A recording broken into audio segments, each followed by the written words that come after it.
আসসালামু আলাইকুম। আজকে আমরা কিছু কম্পিউটার বক্স নিয়ে এসেছি ঢাকা থেকে। এগুলো দেখছেন, এটার ভিতরে কম্পিউটার বক্স আছে, ঠিক আছে। এটা এখন আনবক্স করব আমি।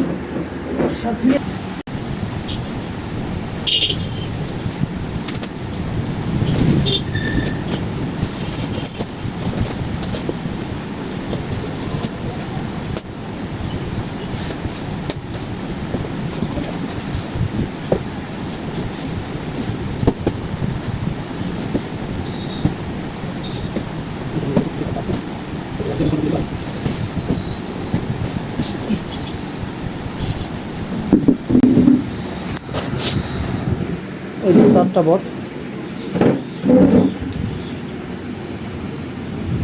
নিয়ে আসলাম। এগুলো এখন চেক আপ করা হবে, যেহেতু আমরা ঢাকায় থেকে নিয়ে এসেছি। এটা চেক আপ করা হবে, এটা ঠিক আছে কিনা। আসসালামু আলাইকুম।